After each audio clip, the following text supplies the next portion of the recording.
tadi kita dah tengok sheet pile.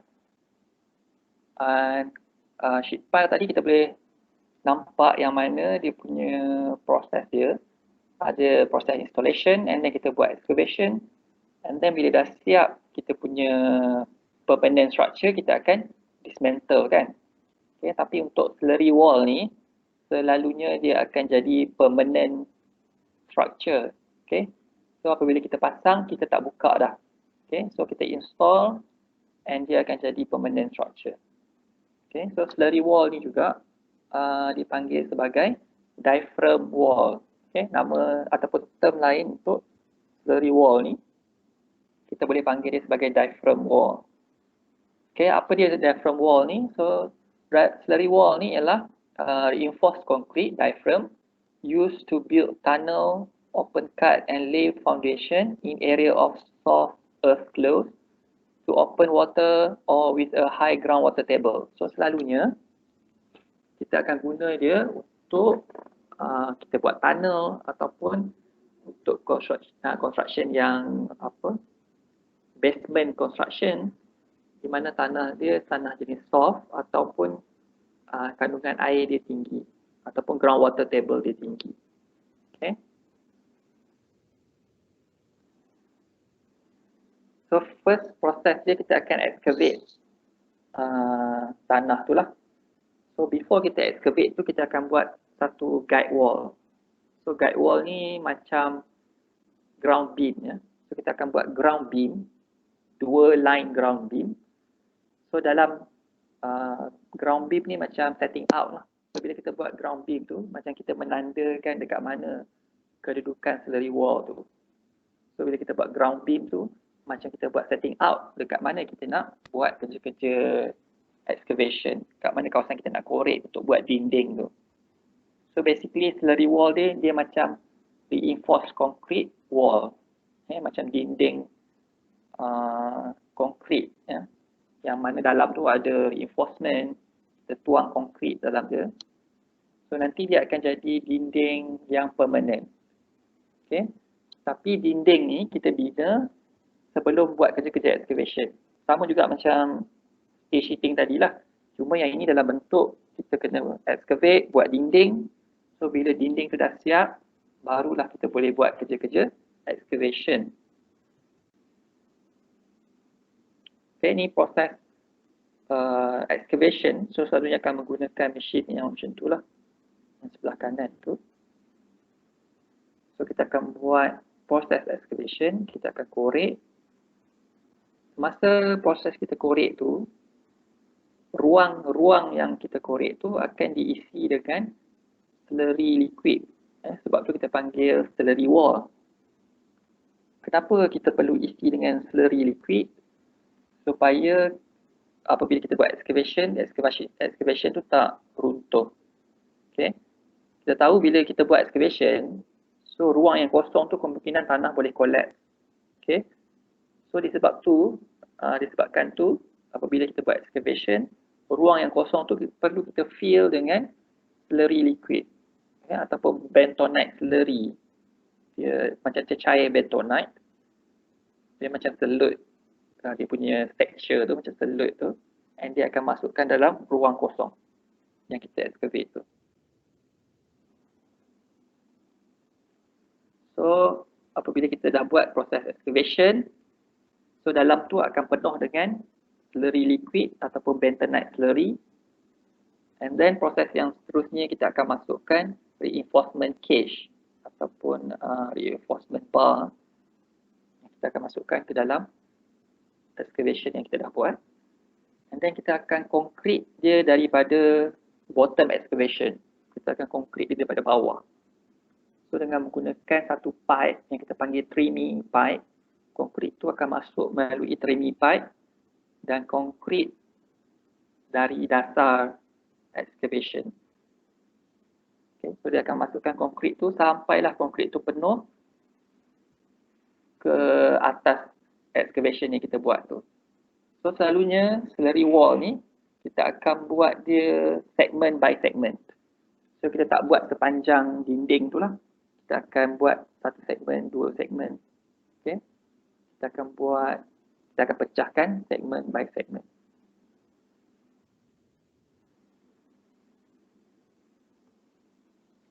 So prosedur slurry wall ni macam yang saya sebutkan tadi, first kita akan buat guide wall. Okay. So macam mana rupa guide wall tu nanti saya akan tunjuk dalam video dan gambar. So tapi kita kena ingat yang first step dia kita kena buat guide wall. Guide wall ni dia punya size dia lebar 150 ke 300 mm lebar dan kedalaman depth dia tidak kurang daripada 900 mm. So dia mesti buat dua. Guide wall ni mesti ada dua dan kat tengah-tengah antara guide wall tu yang kita akan korek guna clamshell bucket tu. Okay. So the clamshell bucket begins excavating the trench through a bentonite clay slurry. Maksudnya masa proses korek tu bentonite slurry akan dimasukkan ke dalam ruang kosong. Okay. So the trench is dug to the desired depth with the slurry serving to prevent collapse of the wall of the trench. Okay, so slurry itu fungsi dia supaya wall excavation kita tu tak collapse. Okay. And then a welded cage of steel reinforcing bar is lowered into the slurry. So bila dah siap proses excavation, kita akan masukkan reinforcement bar. Okay. The trench is concreted from the bottom up with the aid of trini. Okay. Dengan bantuan trini pipe tu yang saya tunjukkan dalam figure tadi. So trini pipe tu akan dimasukkan sampai ke dasar excavation. Konkrit akan dimasukkan ke dalam trini tu untuk penuhkan ruang excavation. Okay. Sambil konkrit tu masuk ke dalam kawasan excavation, so mestilah kita punya slurry liquid tadi tu dia akan melimpah kan.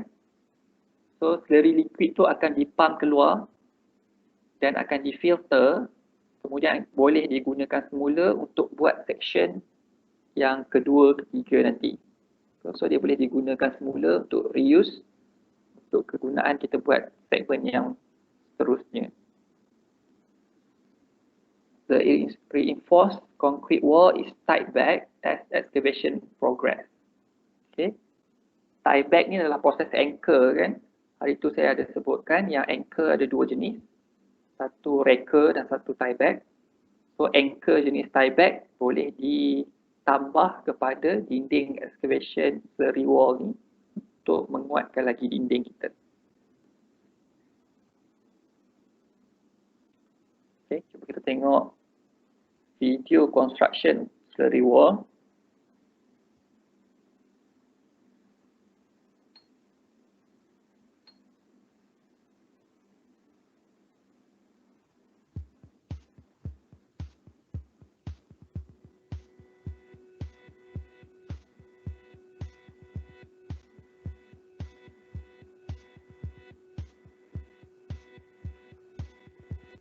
So ini proses first dia buat guide wall.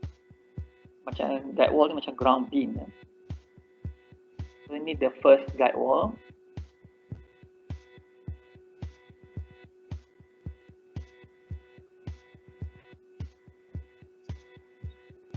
And then they construct second guide wall. Di antara guide wall tu barulah dia buat excavation untuk buat dinding.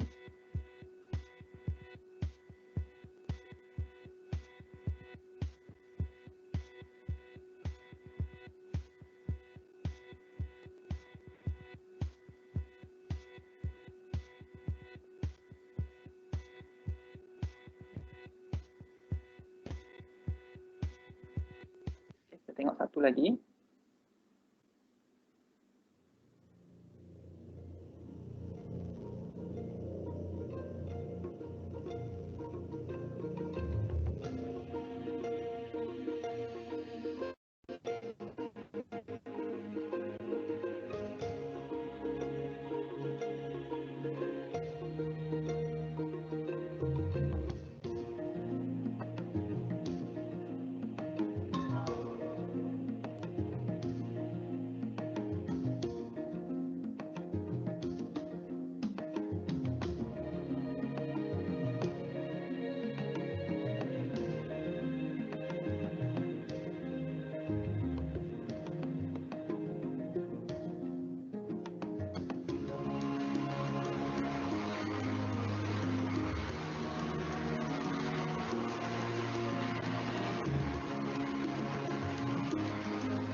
Okay, so tu adalah proses macam mana slurry wall ataupun diaphragm wall ni dibuat ataupun dikonstruk dekat site lah. So hopefully based on video ni you all dapat imagine lah, faham macam mana cara slurry wall. Slurry wall dibuat secara segmented ya, dibuat satu segmen. So boleh nampak first segment dibuat dah siap. Kemudian untuk segmen yang kedua dia akan selang. Okay, so dia tak buat segmen yang kedua tu bersebelahan dengan segmen yang first tadi. So dia akan selang satu segmen, buat segmen yang kedua, and then selang lagi satu segmen, buat segmen yang ketiga. So sebab apa dia selang?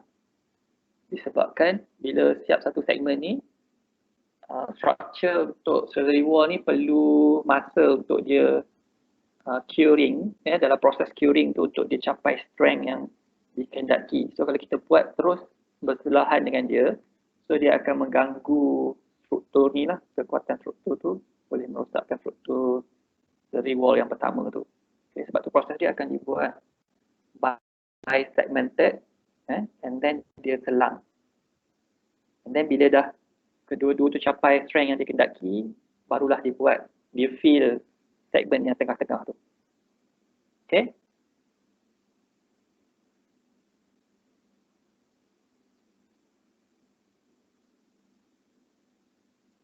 Okay, so kita ulang balik proses untuk buat slurry wall ni. Yang pertama ialah kita buat apa? So boleh bagi tahu?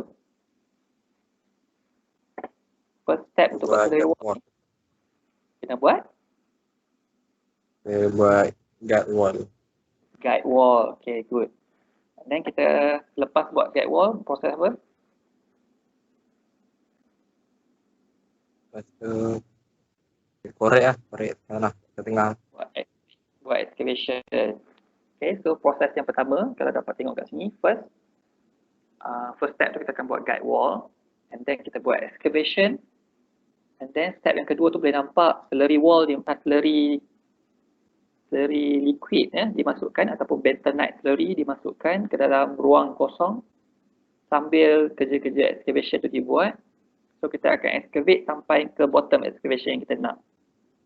Okay, step yang ketiga ni, bila dah korek sampai ke dalaman yang kita nak, kat dalam tu pun penuh dengan slurry liquid ataupun bentonite slurry, and then kita akan lower down masuk reinforcement cage, ya.